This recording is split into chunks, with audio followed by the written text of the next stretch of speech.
सांगली संजय काका जिंकणार, अजितदादांना 4 जागासुद्धा मिळणार नाहीत, अभिजित बिचुकलेंची धडाकेबाज अंदाज। लोकसभेच्या धामधूम सुरू असून प्रत्येक उमेदवाराकडून जोरदार तयारी केली जाते। यंदाची लोकसभा ही महाराष्ट्रातल्या अनेक मतदारसंघात अस्मितेची लढाई झालेली आहे। बारामती, सातारा, शिरूर, सांगली यासारख्या अनेक लोकसभा मतदारसंघाकडे विशेष लक्ष लागून राहिलेलं आहे।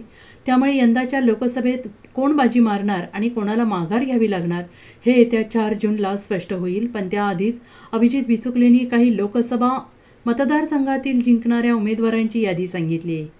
आवडीचे खाणे, राजकीय ताणेबाणी या विशेष कार्यक्रमात धडाकेबाज अंदाज अभिजित बिचुकले यांनी वर्तवलेले आहेत। विशेष म्हणजे यंदाच्या लोकसभेतही बिचुकले मैदानात आहेत आणि ते मुख्यमंत्र्यांच्या मुलाच्या विरोधात निवडणूक लढवणार आहेत। अभिजित बिचुकले हे कल्याण डोंबिवली मतदारसंघातून लोकसभेच्या रिंगणात उतरलेले आहेत। याआधी देखील अभिजित बिचुकले विधानसभा निवडणुकांच्या रिंगणात होते। वरळी विधानसभा मतदारसंघातून अभिजित बिचुकलेंनी आदित्य ठाकरेंना आव्हान दिलं होतं। त्यानंतर पुन्हा एकदा अभिजित बिचुकले मुख्यमंत्र्यांच्या मुलाच्या विरोधात लोकसभेच्या रिंगणात उतरले आहेत। Bureau report, SBN Marathi.